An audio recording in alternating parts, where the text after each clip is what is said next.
He leaned back in the leather chair, voice dripping arrogance.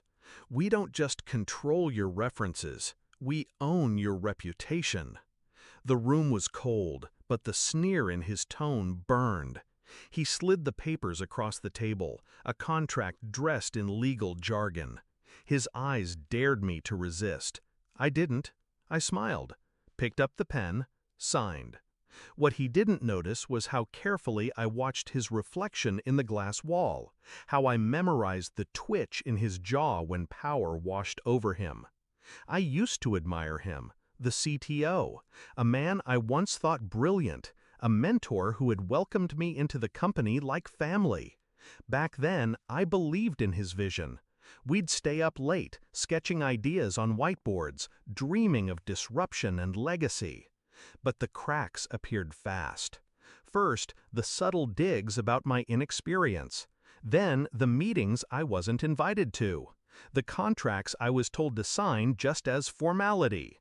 And the silence, cold, suffocating silence, when my ideas suddenly reappeared from his mouth, polished and claimed as his own. The final betrayal came at a board dinner. He raised his glass and announced his breakthrough, the very system I had built line by line. Everyone clapped. My name never left his lips. I knew then I wasn't a partner. I was a pawn. The contract he forced on me was supposed to be the cage. Non-compete, non-disclosure, non-existence. If I left, I'd vanish. He'd scorch my name, salt the earth where I stood. So I left quietly. No fight, no farewell. Just a smile. But silence is not surrender. I studied that contract like scripture. Buried in its arrogance were loopholes, messy clauses drafted by someone too drunk on ego to read fine print. I brought it to a lawyer I trusted, someone as patient and meticulous as I had become. Together, we built the skeleton of a plan. I disappeared from the CTO's radar, but I didn't disappear. I built something new. This time in shadows, no press releases, no LinkedIn noise. Quiet growth, quiet allies, quiet power. Every time a VC asked me about the old company, I played the humble ghost. Oh, just doing my own thing. Nothing serious. They believed me. They liked me. They invested. Meanwhile, I watched the CTO play emperor. He built his empire higher, louder, emptier. Investors loved the noise. Customers, not as much. A year later, the tables flipped. We were finalizing an $80 million round. The conference room buzzed with suits and signatures, cameras, handshakes, champagne chilling in the corner. That's when my lawyer walked in, a quiet man in a gray suit carrying a folder that felt heavier than stone. He laid it gently in front of the opposing counsel. "Before we proceed," he said softly, "there's a matter we need to address." The counsel frowned, flipped the folder open.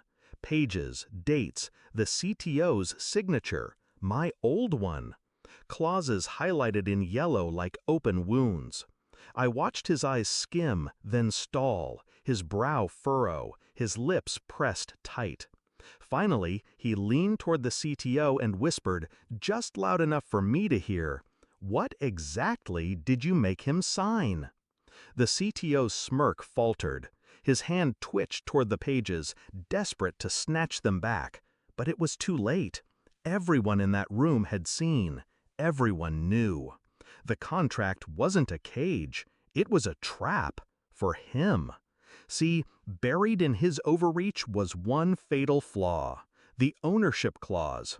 It was worded so broadly, so greedily, it became self-destructive. By asserting control over my intellectual property, he had inadvertently transferred liability for everything I created under his watch, including the skeleton code I had deliberately left in the system, faulty by design, dormant until pressure revealed the cracks. Our counsel laid it out like a surgeon with a scalpel. This contract places the company, and specifically your CTO, in direct breach of multiple fiduciary and IP laws. Enforcement of it is not only void, it is evidence of misconduct. The VCs looked at me differently then, not as the pawn, not as the ghost, as the man who had just exposed the rot at the core of the old kingdom. The CTO's empire crumbled in silence. One whisper, one paper, one smile.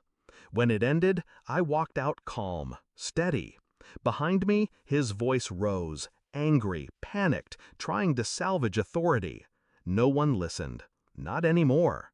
I didn't need to gloat. His downfall was louder than anything I could have said. Now, the funding closed. The cameras clicked. My company breathes without his shadow. And when people ask me about the past, I just smile. Because revenge doesn't always roar.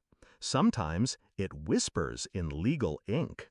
And sometimes the most devastating signature is the one you give them willingly.